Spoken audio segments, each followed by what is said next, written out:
Pertemuan kita pada pagi hari ini akan membahas tentang perilaku konsumen ya. Biasanya orang menyebutnya dengan teori konsumsi ya, teori konsumsi.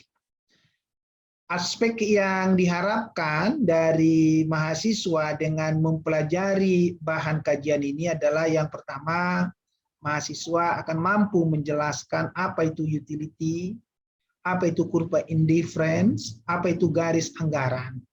Setelah itu nanti mahasiswa diharapkan mampu menjelaskan bagaimana si konsumen itu dalam membuat keputusan terkait dengan keputusan konsumsi. Tentunya kita sudah mengingat secara baik konsumen itu tujuannya adalah memperoleh kepuasan maksimal ya, teman-teman. Kemudian nanti kita akan juga mengharapkan mahasiswa mampu menjelaskan bagaimana dampak dari perubahan harga barang, dampak dari perubahan pendapatan terhadap keputusan konsumsi yang dibuat oleh si konsumennya. Itu adalah sub CPMK yang kita harapkan dari pertemuan kita pada sesi ini ya, pada sesi ini. Oke. Saya mulai dulu dengan definisi sederhana saja ya. Orang selalu bilang teori perilaku konsumen. Sering juga orang menyebut namanya teori pilihan konsumen. Berarti kalau kita bicara mengenai teori perilaku konsumen atau teori pilihan konsumen, sebetulnya teori ini ingin menjelaskan kepada kita bagaimana si konsumen itu menentukan, membuat keputusan tentang barang dan jasa apa yang harus dia beli, berapa banyak yang harus dia beli, dan tentunya bagaimana respon dia terhadap perubahan yang terjadi atas penentuan pilihan konsumennya, pilihan konsumsinya dia. Itulah kita bicarakan mengenai teori perilaku konsumen. Maka dari penjelasan saya yang sangat sederhana itu, bolehlah kita sekarang membuatkan definisi yang paling sederhana saja. Itu apa? Teori perilaku konsumen menjelaskan atau menerangkan bagaimana konsumen menentukan atau membuat keputusan terkait dengan pilihan konsumsinya yang didasarkan atas perubahan, ya, faktor-faktor yang mempengaruhi pilihan konsumsinya.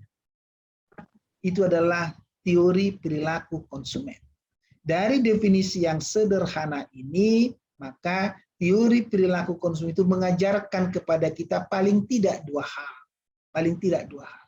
Yang pertama adalah bagaimana si konsumen itu menentukan pilihan konsumsinya. Itu yang pertama. Yang kedua adalah bagaimana si konsumen itu menentukan jumlah konsumsinya. Bisa juga ditambahkan satu lagi. Yang ketiga, bagaimana responnya mereka apabila terjadi perubahan harga. Berubah tidak pilihan dia? Apabila pendapatannya berubah nggak sih pilihan dia? Nah, itu yang mau dijelaskan oleh teori perilaku konsumen. Clear ya, kita paham sekali lah kalau misalkan adalah ketika harga barang berubah gitu ya, atau naik atau turun gitu kan, pasti pilihan konsumsi kita akan berubah. Ya. Kalau ada harga satu barang, kita lihat contohlah misalnya di marketplace sekarang gitu ya, di marketplace gitu ya.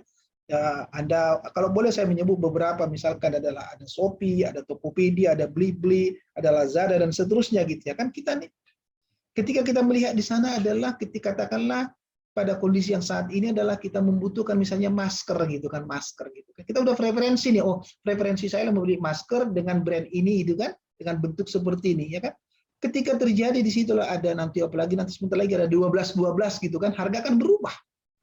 Ya kan, pasti respon saya juga akan berubah juga gitu ya. Apakah saya masih akan mempertahankan tidak preferensi saya untuk membeli pada brand tertentu, atau saya akan mencoba beralih kepada brand yang lain. Yang saya yakinkan brand yang lain itu juga memberikan kepuasan kepada saya. Itu dia. Itu adalah esensi dasar dari apa yang diajarkan oleh perilaku konsumen. Artinya apa? Sekali lagi, konsumen itu akan selalu membuat pilihan konsumsinya didasarkan atas keputusan konsumsi yang memberikan dia kepuasan yang maksimal. Ya, Bisa sekarang ya, itulah pengertian dasar dari teori perilaku konsumen. Nah, ketika kita bicara mengenai konsumsi, ketika kita bicara mengenai bagaimana si konsumen tadi menentukan barang apa yang harus dia beli, jumlahnya berapa, kan tentunya keputusan tersebut dipengaruhi oleh sumber daya yang dimilikinya. Dalam hal ini apa? Pendapatannya. Makanya kemarin udah saya katakan, pendapatan yang diterima oleh si konsumen itu ditujukan satu untuk konsumsi, ditujukan satu untuk tabungan. Nanti di ekonomi makro akan kita bahas lebih detail lagi gitu ya. Oleh karena itu selalu kita sampaikan demikian. Bagi para anak muda, kiranya kamu selalulah hati-hati dengan pengeluaranmu. Perhatikan jangan sampai pengeluaranmu itu lebih besar daripada penerimaan. Lebih besar pasak daripada tiang. Ukurlah batas kemampuanmu. Ukurlah batas kemampuan belimu dari pendapatan yang kamu peroleh setiap bulan. Hal yang sama nanti ketika Anda mulai masuk pada fase-fase di masa Anda harus mengelola income sendiri ya untuk memenuhi saya harus beli ini, beli ini, kan ada semua. Itu semua dibatasi oleh apa? Dibatasi oleh pendapatan kita. Di dalam teori konsumsi itu namanya dengan batasan anggaran atau budget line. Katakanlah misalkan, kata perencana keuangan misalnya, kalau orang ingin mendapatkan hidup yang berkecukupan, hidup yang baik, mengelola keuangan, itu mengelola keuangan yang paling utama dalam mengelola hidup kita. Katakan mereka adalah, kalau bisa diupayakan harus ada sekian untuk saving, harus ada sekian untuk investasi, sekian untuk konsumsi begitu ya. Nah, ketika saya menyatakan sekian dari pendapatan saya digunakan untuk ini, digunakan untuk ini, digunakan untuk itu, sebetulnya saya sedang bicara tentang anggaran yang saya sediakan. Mari kita sekarang fokus kepada salah satu diantaranya adalah anggaran yang disediakan oleh si konsumen untuk membeli barang yang atau jasa yang akan dia konsumsi. Berarti adalah mereka telah memiliki sejumlah uang tertentu untuk membeli barang, untuk membeli jasa. Baik itu untuk barang untuk kebutuhan yang primary goods, secondary goods maupun tertiary goods, itu jelas.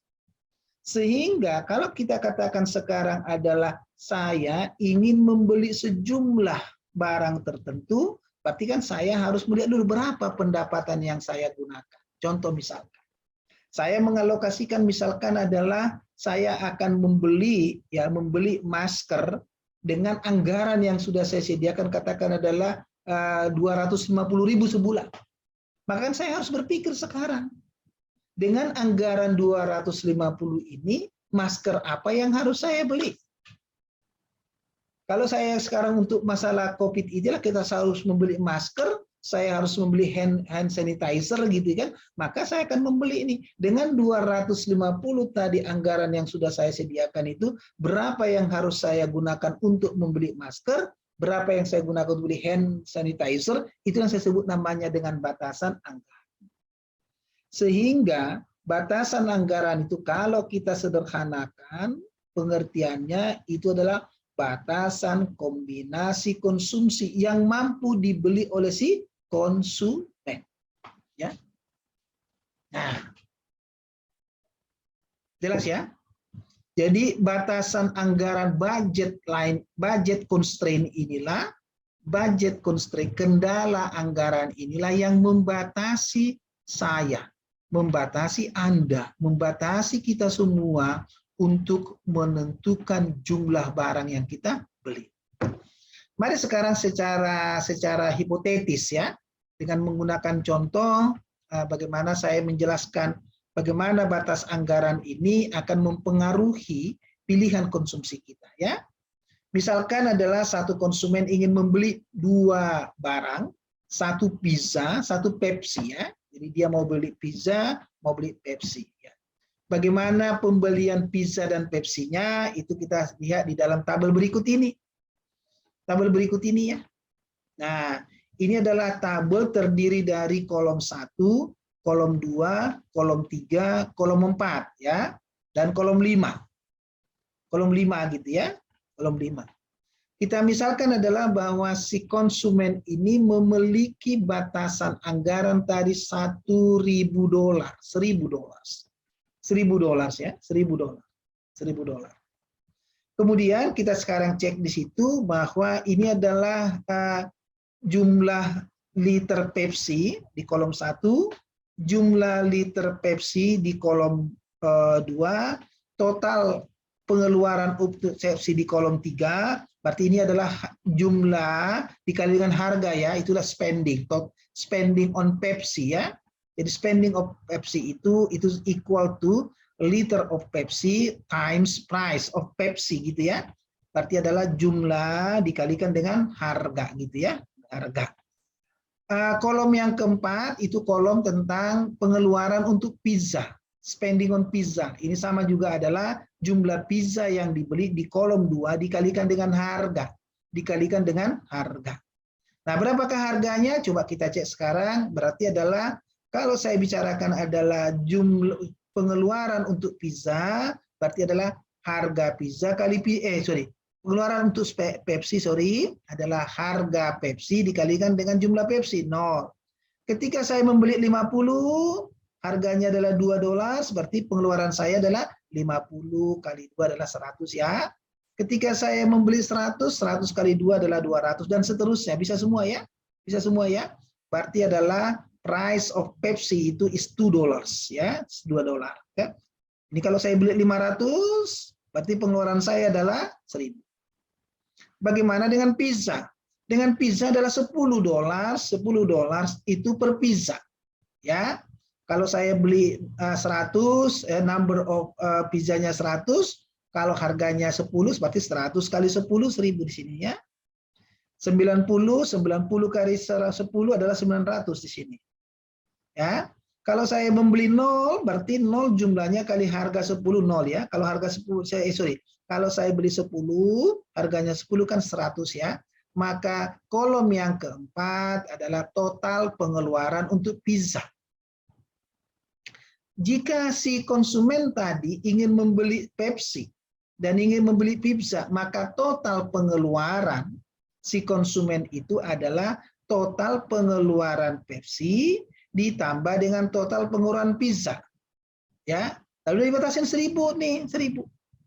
Maka sekarang saya boleh katakan bahwa dia adalah 0 tambah 1.000 adalah 1.000. Ini adalah kolom yang kelima.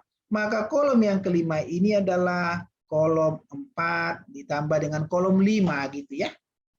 Berarti sekarang saya katakan bahwa jumlah pizza dan Pepsi yang dibeli oleh si konsumen terpengaruh atau tergantung kepada total spending yang disediakan untuk dia.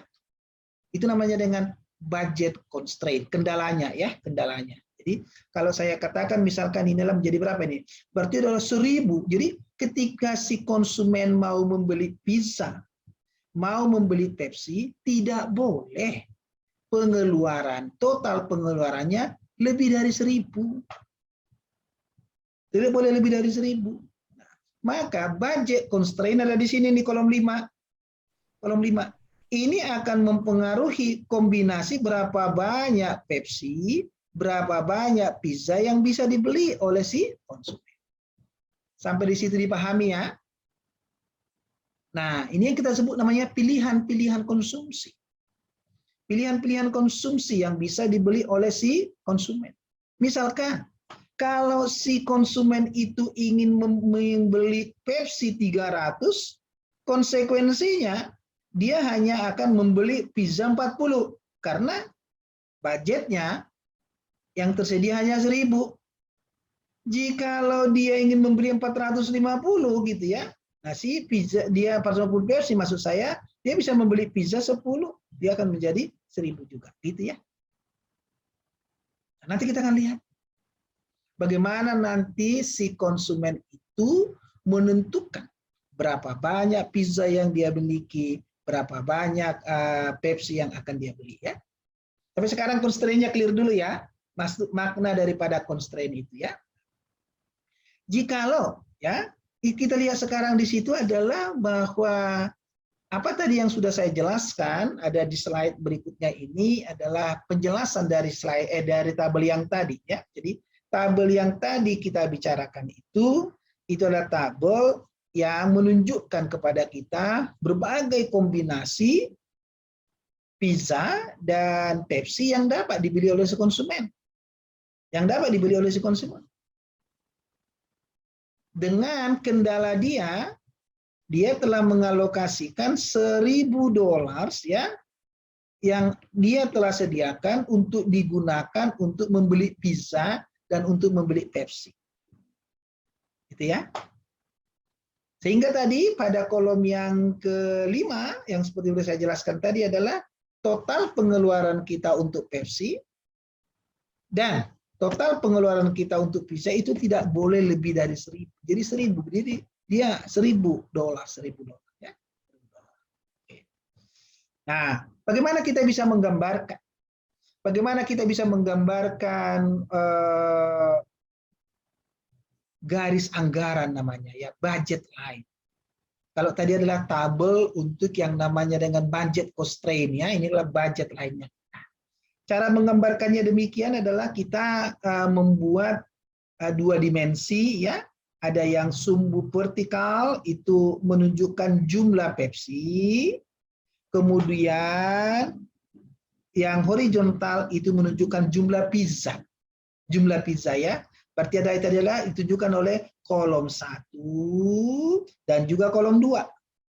Ya, kolom 1 dan kolom 2 ya. Itulah yang ditunjukkan di yang vertikal ini adalah kolom 1. Yang horizontal adalah kolom 2. Ya, mari sekarang kita lihat bagaimana cara kita menggambarkannya. Untuk Pepsi tadi ya, untuk pizza tadi kita cek nih, berapakah pizza yang terbesar ya yang bisa dia beli? Berarti adalah semua pengeluaran dia yang 1.000 ini dia gunakan untuk membeli pizza. Semua ya, semua nih semua. Semua berarti adalah Pepsi yang kita beli 0. Jadi semua yang 1.000 itu kita gunakan untuk membeli pizza 1.000 ya, 1.000 dia. Maka kalau dia yang 1.000 itu, maka dia adalah kita bisa beli tadi kita bisa beli berapa? 100 ya, 100. Ketika semua pendapatan kita gunakan untuk beli pizza, kita beli pizza 100, Pepsi-nya 0. Maka saya bisa gambarkan di sini nih. Nah, di titik A. Di titik A ya, di titik A. Sebaliknya sekarang kita cek. Jikalau semua pendapatan kita yang 1.000 ini kita berikan untuk Pepsi. Kita hanya beli Pepsi, tidak membeli pizza. Jadi pizzanya 0. Berapa bisa kita beli? 500 Pepsi. 500 Pepsi. 500 Pepsi ya. 500 Pepsi, 0 pizza. Maka saya dapatkan nih titik B. Tahu ya dari mana sekarang 500 ini ya? Tahu semua ya 500? Ada 500 di sini adalah ketika semua pendapatan yang 1.000 itu kita gunakan untuk Pepsi. Nah, sekarang kita sudah punya 2 titik. Titik A, titik B sekarang. Kita tinggal hubungkan saja ini. Maka saya dapatkan namanya dengan budget constraint. Jadi atau istilahnya consumer budget constraint. Ini adalah garis anggaran si konsumen. Artinya apa sekarang? Si konsumen ini ya, tidak bisa membeli di atas garis anggaran ini. Karena kalau semua daerah di atas garis anggaran itu berarti adalah anggarannya lebih dari 1.000. Padahal dia hanya 1.000 dia punya. Kalau saya katakan semua daerah yang di bawah garis anggaran ini, gitu ya, di bawah ini, gitu ya, di bawah ini, gitu, ini menyatakan bahwa si konsumen itu mampu membeli barang tersebut, tapi tidak menghabiskan semua anggarannya. Ada yang tersisa. Ada yang tersisa. Katakanlah misalnya saya ambil di sini 400, di sini 400. Titik ini 400. Berarti 400 harganya Pepsi tadi 2 hanya 800 kan? Berarti tidak semua habis anggarannya. Hal yang sebaliknya, kalau saya katakan dia hanya 80 di sini nih, hanya 80 di sini. 80 pizza 0 Pepsi, berarti kan 80 kali 10 800. Berarti tidak semua habis. Sehingga si konsumen itu akan memutuskan untuk membeli pizza dan membeli Pepsi di sepanjang garis anggaran ini di sini di semua nih. Jadi kalau nanti Anda semua plotkan, nih diplotkan di semua nih ya, 50 dengan 90 gitu ya. 50 dengan 90 berarti adalah 50 pizza 50 Pepsi, 90 itu pasti berada di sepanjang garis anggaran. Maka sepanjang garis anggaran ini namanya adalah pilihan pizza dan Pepsi yang dibeli oleh konsumen menghabiskan seluruh anggaran yang disediakan. Ya. Sekali lagi sifatnya adalah semua daerah di atas atau sebelah kanan dari budget garis anggaran maksud saya ini adalah wilayah atau pilihan konsumsi yang tidak bisa dibeli oleh si konsumen. Yang tidak bisa ya. Karena apa? Anggarannya tidak cukup. Semua daerah di sini menunjukkan pilihan konsumsi yang dapat dibeli oleh si konsumen tapi tidak menghabiskan anggarannya. Tidak menghabiskan anggaran. Sepanjang garis anggaran ini adalah pilihan konsumsi yang menghabiskan seluruh anggaran yang ada. Ya. Jadi kalau saya katakan di sini adalah daerah di atas ini adalah tidak mungkin dipilih konsumen karena pendapatannya tidak cukup. Semua daerah di sini dapat dipilih konsumen tetapi masih menyisakan pendapatannya.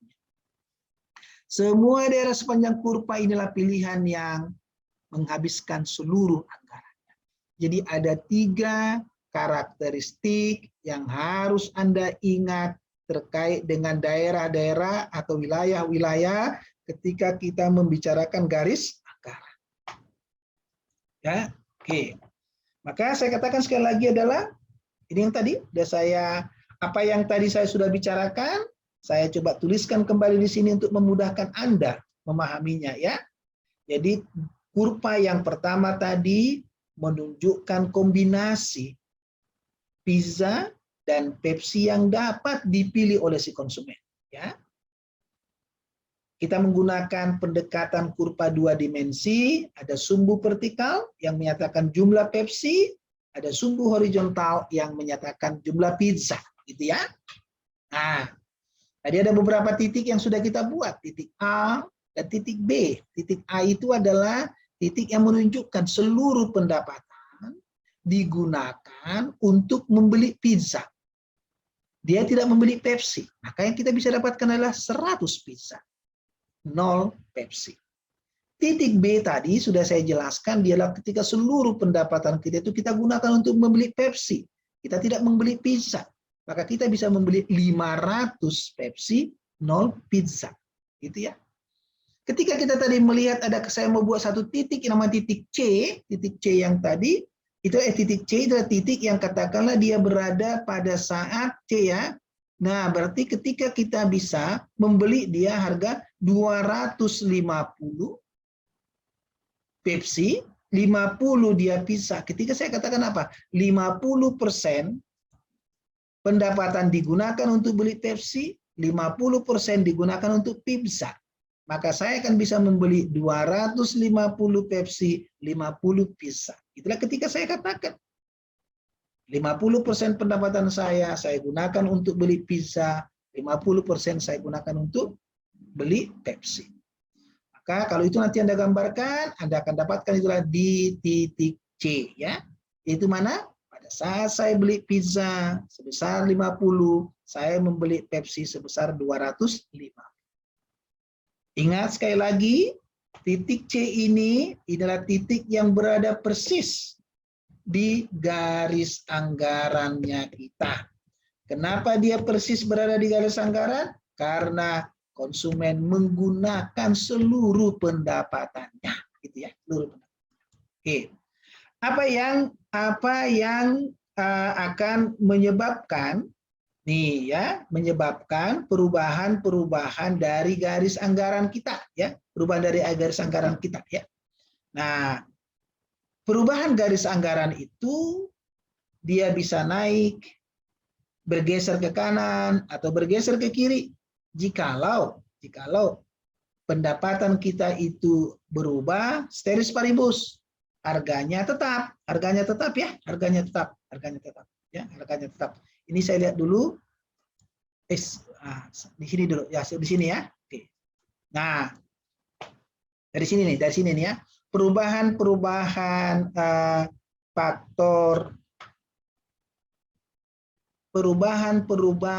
yang menyebabkan perubahan garis anggarannya.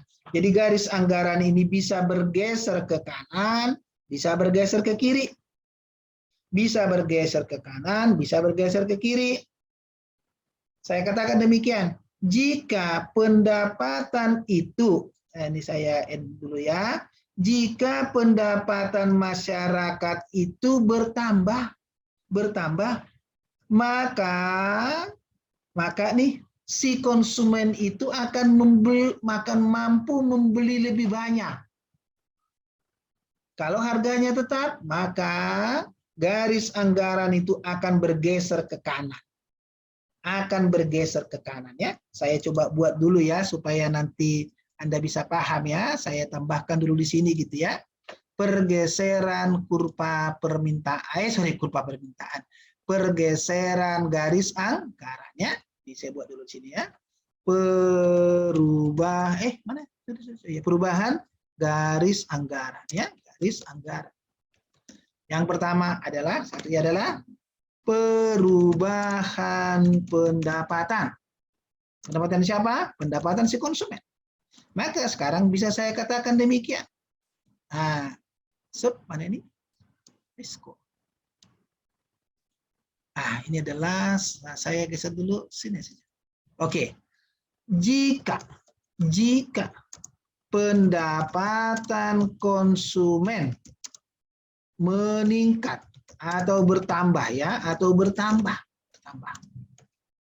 dengan asumsi harga barang tidak berubah, maka kemampuan beli konsumen akan meningkat atau bertambah. Akibatnya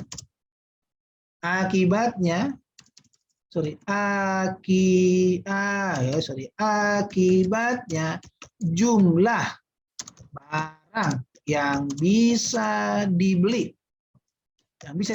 oleh konsumen akan meningkat atau bertambah.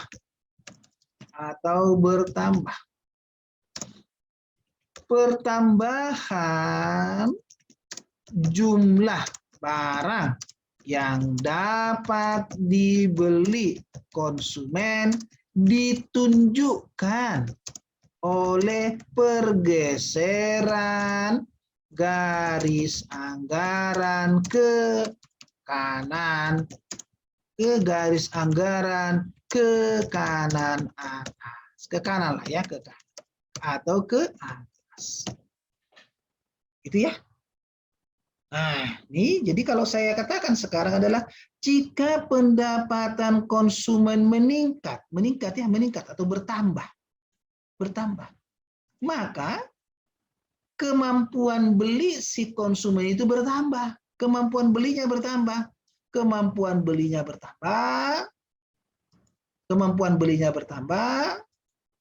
Artinya sekarang dia akan bisa membeli lebih banyak. Jumlah barang yang dibeli kan ini akan lebih banyak. Ini lebih banyak ya, lebih banyak. Akan dia lebih banyak, tambah gitu ya, lebih banyak. Dan itu secara kurva itu ditunjukkan oleh pergeseran garis anggaran itu ke kanan atau ke atas. Itu ceritanya. Ya. Jadi kalau pendapatan konsumen itu meningkat ya, maka garis anggaran akan bergeser ke sebelah kanan. Berarti kalau saya tunjukkan itu kurvanya demikian nih, dia geser ke sini nih ya, bergeser ke sini. Sebaliknya ada di sini nih, sebaliknya ada di sini.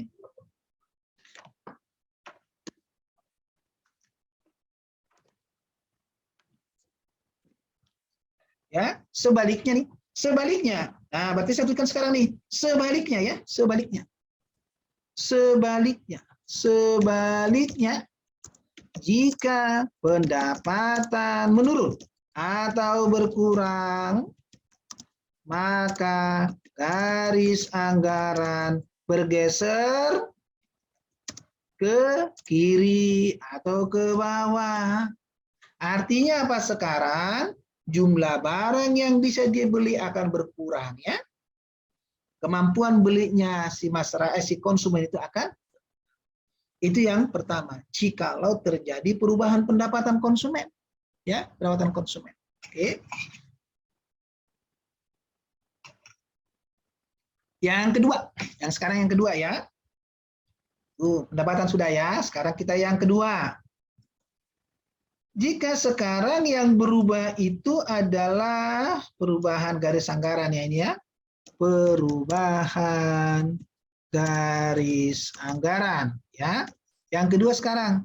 Yang kedua adalah jika terjadi perubahan harga barang. Harga barang. Bagaimana sih berubah harga barang itu? Oke. Nah, saya misalkan demikian.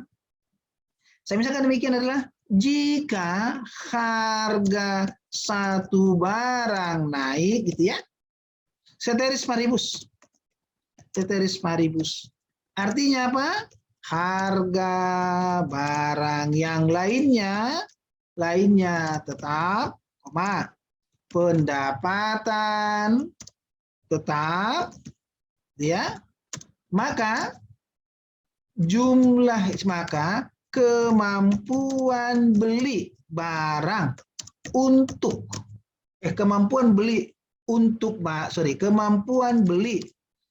konsumen untuk barang yang harganya naik akan berkurang. Ya lebih mahal dia sekarang. Katakanlah adalah seperti yang saya katakanlah maskernya itu pizza sama Pepsi aja deh. Katakanlah kalau harga pizzanya dia naik gitu ya, tentunya kan saya akan mengurangi beli pizza. Kalau saya masih merasa perlu saya menambah konsumsi saya si Pepsi, saya akan menambah si Pepsi karena harganya tidak berubah. Ya. Maka setiap ada kenaikan harga barang itu pasti akan menyebabkan kemampuan beli kita untuk barang yang mengalami kenaikan harga itu akan berkurang. Otomatis konsekuensinya, dampaknya si konsumen akan mengurangi konsumsi untuk barang yang harganya meningkat gitu ya. Nah, jadi tadi adalah kemampuan beli konsumen untuk barang yang harganya naik akan berkurang sehingga jumlah barang yang dibeli untuk barang yang harganya naik akan berkurang. Ya. Titik, ya. Berkurangnya berkurangnya kemampuan beli barang ya untuk yang harganya naik ditunjukkan oleh bukan pergeseran nih, perputaran, rotated ya, perputaran garis anggaran ke bawah. Itu dia, titik. Itulah. Maka kalau saya mau coba memberikan simpulan sederhana sekarang, saya mulai dari sini nih. Harga satu barang naik ceteris paribus ya, saya kasih warna merah. Saya kasih sekarang warna merah. Ceteris paribus. Apa artinya sekarang? kemampuan beli untuk barang tersebut mengalami penurunan atau berkurang.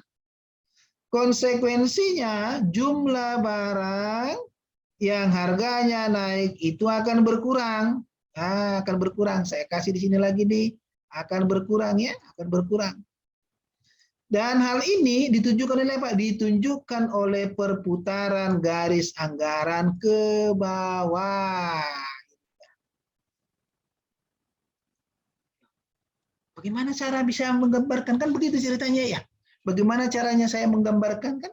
Maka sekarang saya menggambarkan itu dengan cara seperti ini ya. Izin saya gambarkan dulu sekarang supaya mudah gitu ya. Saya buatkan dulu yang tadi ya. Hop, saya buatkan dulu. Saya insert dulu. Ya, nanti kalau kita sudah jadi tatap muka, nanti kan sudah lebih mudah nih menjelaskan ya. Ini adalah tadi adalah number of Pepsi ya. Ini. Kemudian saya insert lagi ya. Saya insert lagi untuk yang ini. Nah ya, oke. Tadi kita sudah katakan dia adalah harganya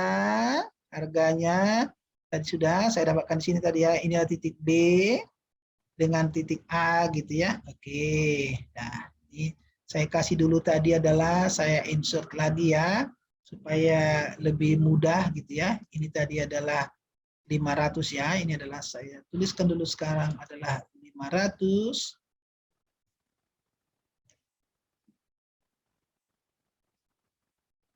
Kemudian yang ini tadi adalah sudah, mohon maaf ya, karena kondisi seperti ini saya harus ini, kemudian ini tadi adalah 100 ya, bisa. Nah, 100 bisa. Oke. Tadi adalah, katakanlah kalau saya katakan nih, harga pizzanya naik nih. Harga pizzanya naik. Harga pizzanya naik. Ini tetap, berarti dia tetap membeli seharga 2. Maka kalau dia uangnya 1.000, dia tetap menjadi adalah 500. Tetapi kalau harganya pizza dari 10 naik tadi menjadi 20 gitu kan, naik menjadi 20.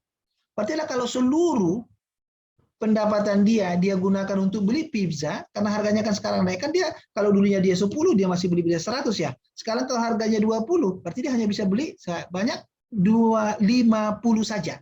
Maka sekarang saya bisa menggambarkan, maka gambarnya akan menjadi demikian. Nih, ini dia nih. Saya buat ini menjadi 50 di sini nih, 50 di sini. Nah, ini yang saya katakan sekarang adalah bahwa itu yang saya sebut tadi, terjadilah dia adalah perputaran. Kenapa? Jadi. Ini di sini ya, dia saya buat sekarang adalah 50 ya. Sekarang saya sekarang 50. Nah, ini dia nih, udah. Nih.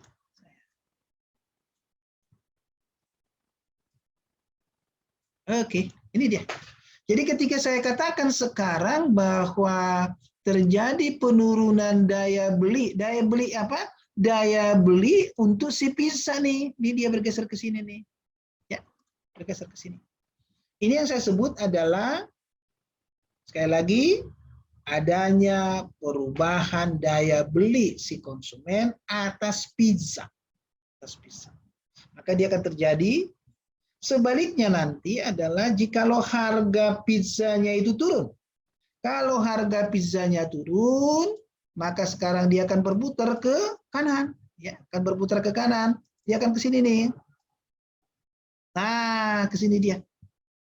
Ini dia. Nah, ini ketika saya katakan, inilah yang saya katakan dengan kalau terjadi kenaikan. Kalau inilah kenaikan harga pizza, kalau ini adalah penurunan harga pizza. Sampai di situ clear ya?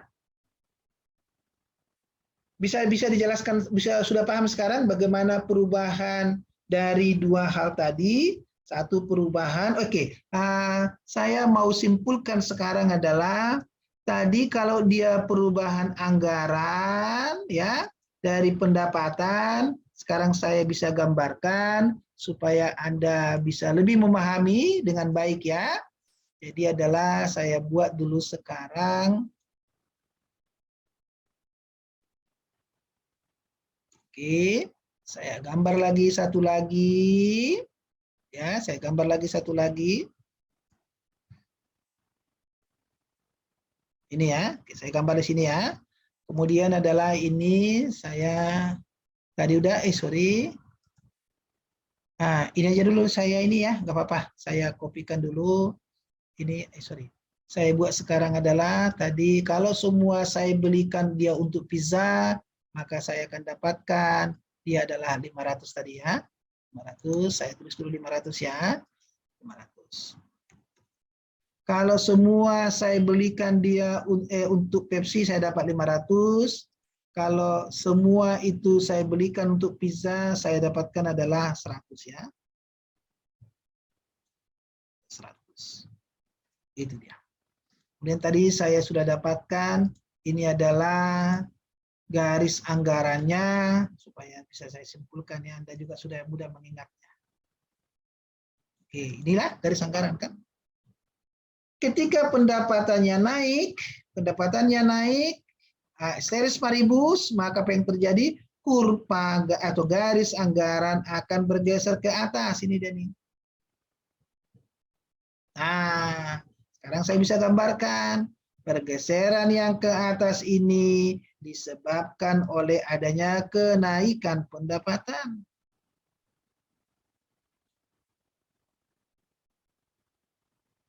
Ya, kalau terjadi penurunan pendapatan, maka dia akan bergeser ke bawah nih, ke kiri nih, bergeser ke bawah ke sini nih.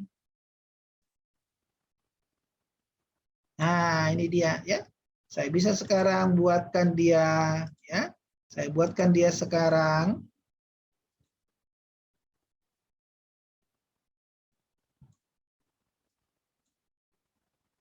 Nah, gitu ceritanya. Ya. Garis anggaran bergeser ke kanan jikalau pendapatan naik, garis anggaran akan bergeser ke kiri kalau pendapatannya berkurang. Kalau harga pizza naik, harga barang pizza naik, maka dia akan berputar ke sebelah kiri. Kalau harga pizzanya turun, berputar ke sebelah kanan dengan asumsi harga dan pendapatannya tetap. Ya.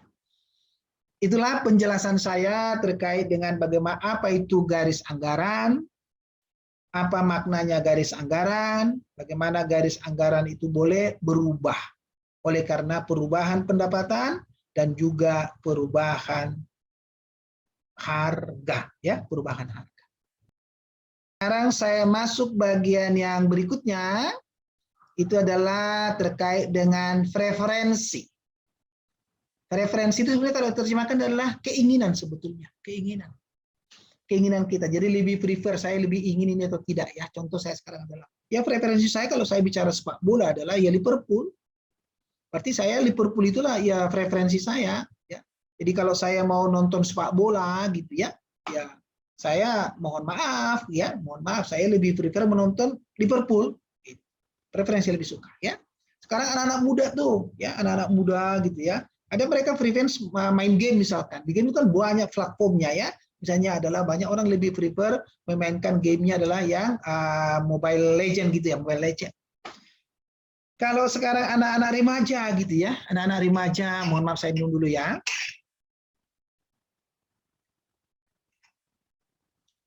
Anak-anak remaja kan sekarang kan mereka cenderung katakanlah menjumpai yang namanya dengan apa ya? Kalau dari Korea sekarang BTS ya, ya kan, nyanyi K-pop gitu ya. Itu kan lebih mereka preferensi.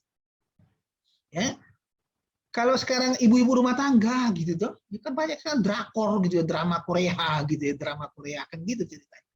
Makanya kita sekarang kalau kita di rumah itu ya, kalau pingin semua menonton lewat TV gitu ya, tidak menonton lewat HP masing-masing sudah, kita harus menyediakan suami, istri, anaknya 2 harus ada 4 televisi nih di rumah.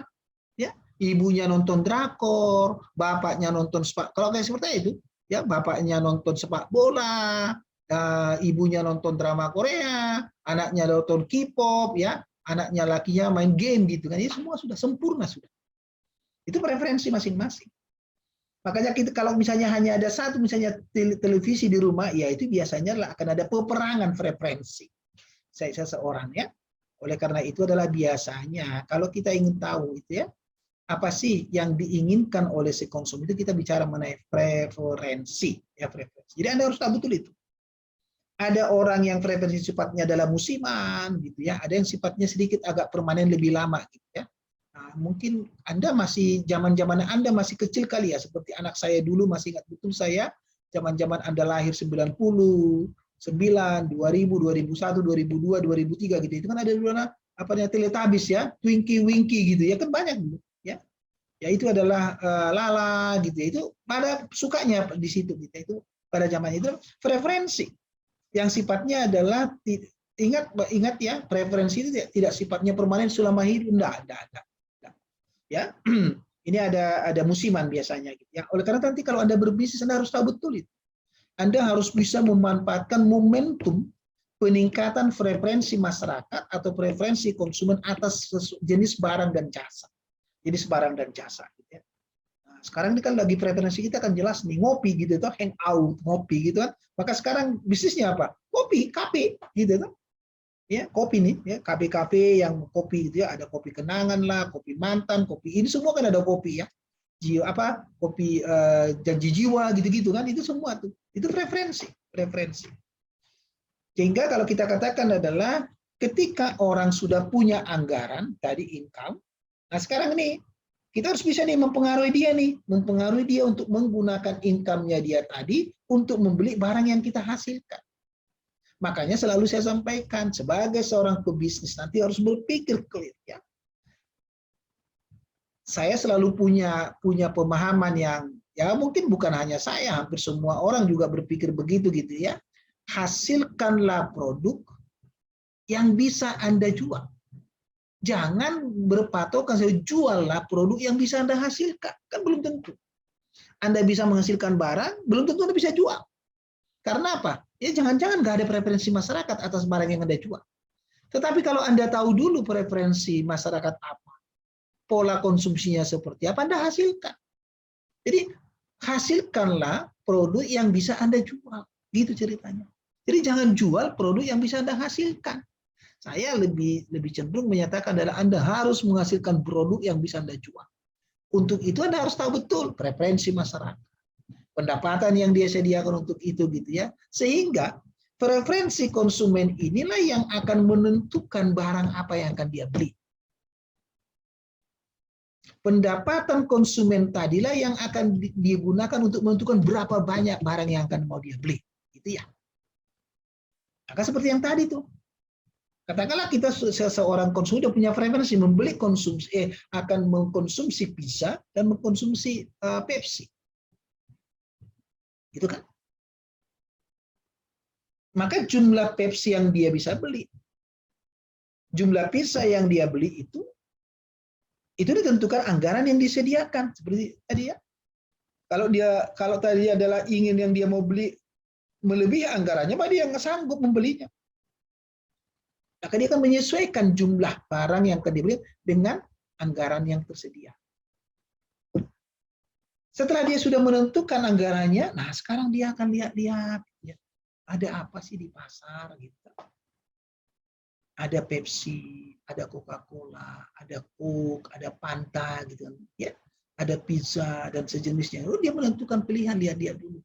Ketika dia lebih prefer mengkonsumsi pizza dibandingkan dengan yang lain, dia lebih prefer mengkonsumsi Pepsi daripada yang lain, maka itu namanya saya katakan dengan dia telah membuat keputusan membeli barang. Ya. Bagaimana caranya dia? Itu caranya sederhana. Dia akan memastikan dulu, saya hanya akan membeli barang ketika barang itu memberikan kepuasan kepada saya. Itu ya. Jadi Anda harus pastikan tuh nanti di dunia bisnis. Ketika Anda menghasilkan satu barang, dan menjualnya itu ke si konsumen di pasar, pastikan barang yang Anda jual itu adalah memberikan kepuasan bagi dia. Ya, membuatkan kepuasan pada dia. Sehingga orang anak muda bilang worth it lah. Saya mengeluarkan uang sekian, saya puas gitu. Makanya kenapa saya sangat menyukai nonton sepak bola Liverpool gitu ya. Walaupun dia subuh atau dini hari atau malam hari, dia main ya. live gitu ya, saya masih nonton. Karena apa? Ada kepuasan. Worth it lah. Saya menunda waktu tidur saya, menunda waktu istirahat saya untuk menonton Liverpool yang pertandingannya begitu atraktif, begitu baik, selaku klub terbaik di dunia gitu kan. Ya saya ada kepuasan, senang kita. Senang kita. Walaupun kita tidak tidur, ya ketika kita lihat pola permainannya bagus, organisasi permainannya bagus, semua orang bergerak ya, melakukan gegen pressing gitu kan, senang kita. Ngantuk pun lupa. Ngantuk pun lupa itu. Nah, gitu dia. Sama seperti itu. Seseorang akan mau mengorbankan. Sekali lagi ya, seseorang hanya akan mau mengorbankan jikalau dia merasa pengorbanannya itu adalah berharga. Itu harus diingat itu. Sama seperti Anda nanti. Ketika Anda ingin dicintai seseorang, pastikan bahwa itu Anda berharga bagi dia. Harus begitu ceritanya. Jadi jadikanlah pribadimu itu pribadi yang berharga bagi orang lain, supaya Anda dicintai orang.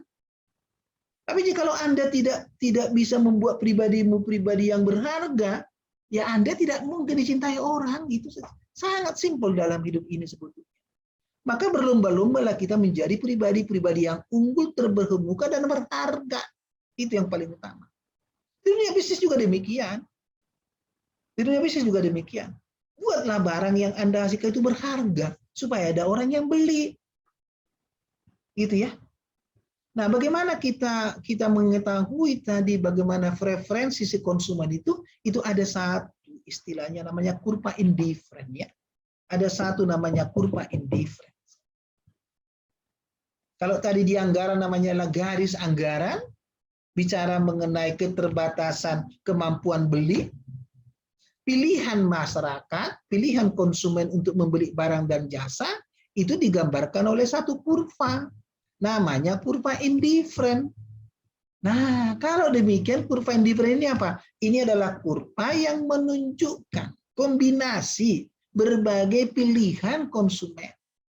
Ya, yang memberikan tingkat kepuasan yang sama, indifference. Different kan berbeda ya, indifferent tidak berbeda. Jadi kalau saya mau beli ini atau beli ini, sama saja bagi saya. Sama-sama kepuasannya. Sama-sama kepuasannya. Ketika saya menghadapi persoalan demikian dalam praktek-praktek bisnis, nah hati-hati sekali lagi. Hati-hati sekali lagi. Si konsumen itu sangat hati-hati untuk menentukan pilihannya. Apakah saya membeli barang mana atau mana. Seperti yang selalu saya pertentangkan dengan anak saya di rumah gitu ya, masalah beli jersey misalnya. Anak saya selalu bilang kalau papi itu adalah seorang fans sejati Liverpool, beli dong fans jersey originalnya. Saya kan belum pernah beli jersey original, mohon maaf nih, belum pernah. Karena apa? Saya dengan jersey yang KW pun sebenarnya saya merasa bahwa kepuasan saya nggak berubah kok. Cintaku itu sudah begitulah ke Liverpoolnya itu loh. Ya, mau saya pakai jersey yang OKW atau jersey yang ori, itu bagi saya kepuasannya sama. Kepuasannya sama. Tapi berbeda bagi orang lain. Orang lain ingin menunjukkan fanatismenya dia, kecintaan dia kepada seseorang melalui yang tadi, memiliki yaitu hal-hal yang berbau Liverpool yang ori. Boleh, nggak salah, nggak ada salah. Ini masalah preferensi orang. Ini masalah preferensi. Lagi-lagi seperti nanti hati-hati. Jadi jangan paksa nanti Anda ketika Anda berbisnis memaksa Anda itu harus ya beli yang ori untuk si konsumen Anda juga. Masyarakat punya pilihan masing-masing. Tergantung kepada keterbatasan income-nya dia tadi. Ada orang yang membeli KW2, KW1, KW super sampai dengan yang ori. Ya, boleh. Itu namanya pilihan-pilihannya. Ya. Nah, sekali lagi nih saya mau menjelaskan.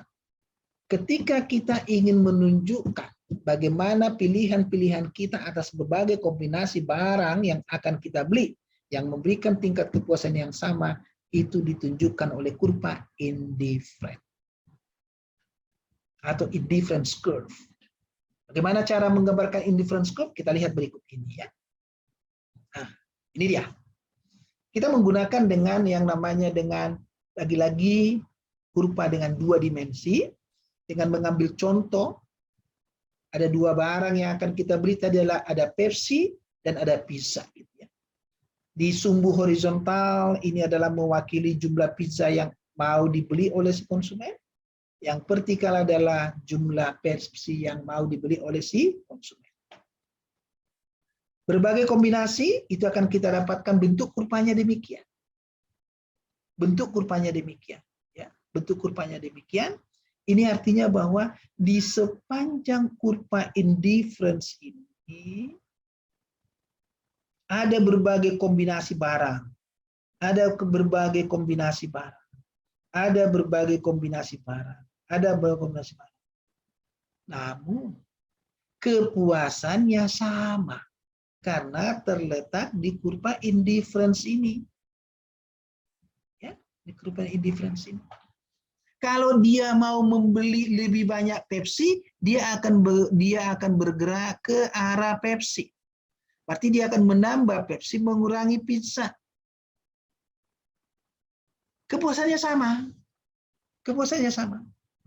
Ketika si konsumen memutuskan mengkonsumsi lebih banyak pizza, mengurangi Pepsi, nggak ada masalah bagi dia bergerak dari titik ini misalkan, bergerak ke titik ini sama saja. Karena apa? Karena kepuasannya sama. Jadi kurva indifference adalah kurva yang menunjukkan kombinasi barang yang memberikan tingkat kepuasan yang sama. Tingkat kepuasan yang sama. Nah, kalau demikian, bagaimana kita bisa menggambarkan karakteristik si kurva indifference ini? Yang pertama, semakin tinggi letak kurva indifference curve-nya ya, semakin tinggi tingkat kepuasan.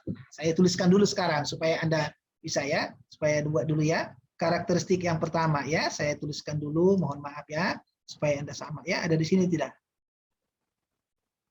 Anda, saya buat di sini ya, karakteristik saja ya, saya dulu ya. Karakteristiknya ya. Oke. Ciri-ciri aja deh supaya lebih mudah Anda ya, ciri-ciri. Ciri-ciri. Ciri-ciri kurva indifferent. Oke. Yang pertama ya, yang pertama. Semakin tinggi letak kurva indifferent, maka semakin besar tingkat kepuasan yang diperoleh masyarakat, diperoleh konsumen, ya, oleh konsumen. Itu yang pertama. Semakin tinggi. Artinya sekarang di sini adalah tingkat kepuasan di titik D lebih besar dari titik A, B, C, gitu ya, lebih besar. Tingkat kepuasan titik D lebih besar dari A, B, C. Nah, itu adalah ciri yang pertama. Ciri yang kedua, sepanjang kurva indifferent, tingkat tingkat atau besar boleh deh, besar kepuasan yang diperoleh konsumen sama besarnya. Sama besarnya. Sama besarnya. Artinya sekarang adalah kepuasan di titik A sama dengan kepuasan di titik B sama dengan kepuasan titik C. Ya, sama tuh, sama. Sama nih, sama ya. Kepuasan di C sama dengan di B sama dengan A. Tapi kepuasan di D itu lebih tinggi dari kepuasan di C, B, dan A. Atau saya katakan juga nih, kepuasan di A lebih rendah daripada kepuasan di D. Sehingga saya boleh menambahkan satu lagi jikalau perlu. Ini semakin rendah ya. Saya tambahkan sekarang boleh. Yang ketiga sekarang, semakin rendah. Atau semakin dekat ke titik asal, atau semakin dekat ke titik asal, maka kepuasan ya, maka tingkat kepuasan akan lebih kecil atau lebih rendah. Nah, Apa yang bisa kita dapatkan sekarang di sini adalah sederhana saja. Berarti si konsumen itu maunya adalah mencapai kurva indifference yang setinggi-tingginya. Namun dibatasi oleh garis anggarannya, dibatasi oleh pendapatannya. Makanya kan kita katakan kemarin teori dasar dari perilaku konsumen itu adalah ingin memperoleh kepuasan sebesar-besarnya, namun terkendala oleh anggaran yang dimilikinya, ya. Sekarang kita cek satu demi satu sekarang. Saya juga jelaskan sekarang. Nah, ini dia. Dari gambar itu, kalau saya mau jelaskan, saya bisa katakan demikian nih. Yang pertama, ya, titik A, titik B, titik C memberikan kepuasan yang sama. Kenapa? Karena mereka berada pada kurva indifference yang sama. Gitu ya. Yang kedua, tingkat kemiringan setiap kurva indifference itu adalah kondisi yang menggambarkan keinginan si konsumen untuk mengganti satu barang dengan barang lainnya. Satu barang dengan barang lainnya. Kalau saya mau menambah pizza, konsekuensinya saya harus mengurangi Pepsi. Berapa banyak saya mau mengurangi Pepsi dalam rangka saya menambah pizza, itulah yang kita sebut namanya tingkat substitusi marginal atau marginal rate substitution, ya. Sekali lagi ini adalah mengukur berapa banyak, ya, berapa banyak Pepsi yang harus saya korbankan ketika saya mau menambah pizza. Artinya sekarang dengan namanya MRS ini kita mau mengukur kesediaan seseorang untuk menukar satu barang dengan barang yang lain. Contoh misalnya saya ingin menambah 100 pizza, 20 pizza. Saya terpaksa harus mengurangi 40 si Pepsi. Maka berapakah MRS saya? Ya jumlah yang saya korbankan dengan jumlah yang akan saya tambahkan. Berarti adalah 2. Setiap saya menambah 1 unit pizza, berarti saya harus mengorbankan 2 unit Pepsi. Apa sih artinya ini bagi dunia bisnis? Itu kan harus berpikir bisnis Anda. Ingatlah, ketika barang yang Anda jual itu, yang Anda produksi dan jual itu kurang berharga bagi konsumen, kurang memberikan kepuasan bagi konsumen, maka dia akan cepat dia akan mau berpindah ke lain hati. Itu loh. Berpindah ke lain hati. Karena dia merasa apa? Nggak ada kepuasan yang dia dapatkan gitu ya. Orang akan dengan mudah. Maka dia akan mudah dia dengan cara memindahkan hatinya dia ke barang yang lain. Sebaliknya, jikalau barang yang Anda hasilkan, yang Anda jual itu betul-betul memberikan manfaat kepada konsumen. Si konsumen itu merasa worth it memiliki barang tersebut. Maka dia akan sulit untuk berpindah ke lain hati. Oleh karena itu ini perlu pemahaman ini bagi teman-teman yang akan menjadi pebisnis ya. Makanya pastikan bahwa pebisnis itu mampu nih memberikan positioning kepada si konsumennya. Itu produk yang saya jual itu is the best lah. Ya. Jadi kalau orang bicara misalkan sama seperti ini, misalkan ada dunia di apa ya, jasa pendidikan ya. Kalau orang bicara seperti ini nih, kalau mau belajar menjadi seorang pebisnis yang baik, ya belajar di Institut Bisnis dan Informatika Quick&Key. Di jurusan administrasi bisnis, ya kan jelas. Ketika Anda mau menjadi seorang wirausaha, menjadi seorang entrepreneur gitu, ya udah belajar di BKKG. Itu jelas itu. Jadi kita katakan dengan keinginan orang untuk mempertukarkan, secara teori ya, mempertukarkan barang dengan barang yang lain. Dari mana cara mengukurnya? Mengukurnya dengan cara marginal rate of substitution atau tingkat substitusi marginal. Sekali lagi adalah MRS ini mengukur berapa banyak barang yang bersedia dikorbankan oleh si konsumen karena dia ingin menambah barang yang lain. Lalu secara lebih spesifik lagi, saya boleh katakan marginal rate of substitution inilah mengukur seorang konsumen bersedia untuk menukar satu barang dengan barang yang lainnya, gitu ya. Sehingga kalau kita lihat tadi adalah gambarnya seperti ini. Ya, kalau saya katakanlah dari C ke B, berarti kan saya kan dari C ke B ini berarti apa? Saya ingin menambah pizza, terpaksa mengurangi Pepsi kan? Berarti berapa itu? Berapa banyak Pepsi yang saya korbankan, saya bagi dengan berapa banyak pizza yang saya tambah. Ya, ini kalau saya bergerak C ke B itu berarti adalah berkuranglah pizza kita, Pepsi kita ya dari C ke B, bertambahlah pizza kita sekarang. Pepsi berkurang, pizza bertambah. Maka saya katakan MRS yang saya hitung itu akan menjadi adalah jumlah Pepsi yang saya kurangi atau yang saya korbankan, saya bagi dengan jumlah pizza yang saya tambah. Itulah cara mengukur marginal rate of substitution ya, curve-nya. Oke.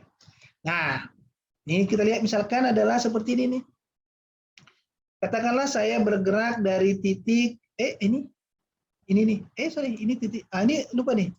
Mana titik A-nya ya? Ada titik dari sini nih. Satu-satu aja dulu supaya mudah nanti ada paham ya. Ini nih. Katakanlah saya punya kondisi adalah ada satu titik di sini, 14 Pepsi, 2 pizza ya. Oke. Kemudian saya punya satu titik lagi, titik A, 8 Pepsi, 3 pizza. Kalau sekarang saya mau mengukur berapakah MRS-nya, seperti yang tadi saya kasih contoh ya, berapakah MRS-nya ketika saya menambah ini nih 1 unit pizza nih. Ketika saya menambah 1 unit pizza, berarti kan saya menambah 2 menjadi 3, kan 1 ya. Pepsi berkurang dari 14 menjadi 8, berarti berkurang 6 ya. Berarti yang berkurang 6, saya bagi dengan yang bertambah 1, maka saya dapatkan berapa? 6 dibagi dengan 1, maka MRS-nya adalah sebesar 6. Dari mana 6 ini? Karena jumlah Pepsi yang berkurang, saya bagi dengan jumlah pizza yang bertambah. Yuk kita coba satu lagi contoh, supaya lebih mudah ya. Nah, misalkan nih, saya lihat dari ini nih, ketika bertambah pizza saya tambah dari 6 ke 7. 6 ke 7 nih, 6 ke 7 ya, 6 ke 7. Berarti saya menambah pizza 1, konsekuensinya adalah saya dulu mengkonsumsi Pepsi 4, kemudian sekarang turun menjadi 3. Berarti ketika saya menambah 1 pizza, saya harus mengorbankan 1 Pepsi. Maka berapakah MRS-nya? Adalah jumlah Pepsi yang saya korbankan 1, saya bagi dengan jumlah pizza yang saya tambah 1. Berarti 1 dibagi 1 adalah 1. Maka saya katakan MRS-nya adalah 1. Artinya apa? Setiap saya menambah pizza 1 unit, maka saya akan mengorbankan 1 unit Pepsi. Ketika saya menyatakan MRS-nya 6, berarti apa? Ketika saya menambah pizza 1, saya harus mengorbankan 6 Pepsi. Begitulah cara menghitung MRS sekaligus dengan cara memaknai apa itu MRS, gitu ya. Dan yang ketiga adalah bagian di mana kita akan menentukan nih bagaimana sih caranya si konsumen itu menetapkan berapa banyak barang yang mau dia belikan dengan pendapatan yang dia miliki. Dengan tujuan dia akan mendapatkan kepuasan maksimal, kepuasan yang terbesar gitu ya. Kepuasan yang terbesar. Itu yang kita sebut namanya dengan optimalisasi pilihan konsumen. Jadi kalau kita katakan adalah optimalisasi pilihan konsumen, itu adalah menunjukkan kombinasi barang atau jasa yang mungkin dibeli si konsumen dengan pendapatan yang dia sediakan untuk memperoleh kepuasan maksimalnya. Untuk memperoleh kepuasan maksimalnya. Jadi kepuasan maksimal si konsumen itu diperoleh ketika dia memutuskan barang apa yang dia beli, berapa banyak yang dia beli, dengan pendapatan yang dia sediakan, dan kepuasannya paling maksimal. Bagaimana caranya? Ya kita menggabung dua kurva yang saya jelaskan tadi. Satu adalah namanya kurva indifference, satu namanya adalah garis anggaran. Dengan menggunakan dua kurva tersebut akan bisa kita melihat secara baik bagaimana proses penentuan kepuasan maksimal bagi si konsumen. Mari kita lihat. Mari kita lihat. Saya menggunakan dua kurva yang sudah saya jelaskan sebelumnya. Kurva indifference dan garis anggaran. Si konsumen sekarang memiliki pilihan mengkonsumsi sejumlah pizza dan mengkonsumsi sejumlah Pepsi. Dengan pendapatannya yang tadi sudah disediakan sebesar $1.000. Bagaimana sekarang saya menggambarnya? Mari saya mulai sekarang. Saya menggambarkan pertama-tama dulu adalah bagaimana kemampuan beli si konsumen. Ditunjukkan oleh apa? Ditunjukkan oleh garis anggaran. Tadi saya sudah jelaskan ini ya, garis anggaran ini maksimal dia bisa beli 500 untuk Pepsi, 0 pizzanya, dan di sini 100 pizza, 0 Pepsi. Ini menunjukkan kemampuan beli dari si konsumen. Keinginan beli si konsumen tersebut itu akan ditunjukkan oleh keinginan dia mengkonsumsi barang dan jasa dengan tingkat kepuasan. Tentunya berbagai pilihan-pilihan kombinasi tersebut akan memberikan preferensi kepada dia, ya, preferensi. Ditunjukkan oleh mana? Ditunjukkan oleh kurva indifference. Maka saya bisa menunjukkan sekarang peta, gambar dari banyak kurva indifference yang ingin dijangkau oleh si konsumen. Saya katakan dengan indifference 1, indifference 2, indifference 3. Ingatlah bahwa indifference 3 ini adalah kepuasannya lebih tinggi dari indifference 2, indifference 2 lebih tinggi dari indifference 1. Maka si konsumen pasti mengharapkan dia mendapatkan kepuasan yang lebih tinggi, toh. Maka dia akan cenderung memilih mana? I3. Tetapi seperti saya katakan tadi, harus tetap memperhatikan apakah dia punya pendapatan yang cukup atau tidak untuk itu, ya. Oke. Nah, sekarang kita katakan tadi udah jelas anggaran kita ditunjukkan oleh garis merah. Garis merah gitu ya. Nah, maka berapakah pilihan yang bisa dia konsumsi pada saat ini?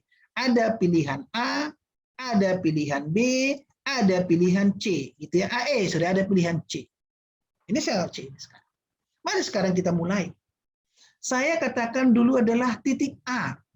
Pertanyaan saya sekarang, apakah konsumsi di titik A ini bisa dikonsumsi oleh si konsumen dengan garis anggarannya yang ditunjukkan oleh warna merah? Jawabannya adalah tidak mungkin. Karena apa? Pendapatannya tidak cukup. Kenapa? Dia berada di atas garis anggaran. Jadi A itu adalah impossible bagi dia. Tidak mungkin dia akan mengkonsumsi pada titik A. Pada titik A, ya. Bagaimana di titik B? Apakah dia bisa membeli barang pada titik B? Bisa. Kenapa bisa? Karena dia masih berada dalam garis anggarannya. Hanya masih ada anggaran dia yang tersisa, ada surplus. Ada surplus. Kita sudah tahu tadi bahwa seluruh konsumen akan membelanjakan seluruh pendapatannya untuk memperoleh kepuasan yang dia inginkan, gitu ya. Dia inginkan. Kalau demikian tadi udah kita dari teori di manakah dia akan mencoba untuk konsumsi sepanjang garis anggaran. Sepanjang garis anggaran. Sepanjang garis anggaran. Kalau dia sepanjang garis anggaran berarti ada pilihannya sebetulnya di titik ini, satu ya, di titik ini, di titik ini, di titik ini ada 3 kemungkinan. Ya, kalau saya tambahkan sekarang ini titik C, ini titik C, ini titik D, ini titik E. Mungkin tidak bisa dikerjakan. Bisa dibeli, bisa dikonsumsi, bisa. Karena apa? Masih menggunakan anggaran yang sudah dia sediakan. Sekarang pertanyaannya adalah mana yang akan dia pilih? Titik C atau titik D? Mana yang dipilih? Dia akan pilih titik D di sini titik D. Kenapa tidak titik D? Karena dia indifference-nya indifference 2. Sementara titik C indifference 1. Maka saya akan cenderung untuk mana? Memilih di titik D. Karena apa? Anggaran yang saya gunakan sama, sementara kepuasan saya lebih tinggi. Saya pilih di titik D.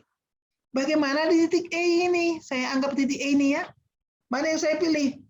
Titik C atau titik E? Saya katakan sama saja. Sama saja loh. Kok bisa sama saja, Pak? Ya sama saja. Karena apa? Ketika saya mengkonsumsi di titik C ini dan di titik E ini kepuasannya sama. Karena berada di kurva indifference 1. Hanya bedanya kalau saya lebih suka lebih banyak pizza, saya akan konsumsi di titik E ini. Kalau saya lebih prefer ke Pepsi, saya memilih di titik C ini gitu. Nah, bagaimana sekarang dengan D dengan E? Mana yang saya pilih? Saya akan memilih D. Kenapa? Karena konsumsi saya memberikan kepuasan yang lebih. Karena saya sekarang di titik D, saya berada pada indifference 2. Nah, atas dasar itu sekarang bisa kita lihat ya. Maka dasar optimalisasi pilihan konsumen itu terjadi pada saat mana? Terjadi pada saat titik D. Titik D di sini optimum namanya. Titik D ya. Titik D optimum.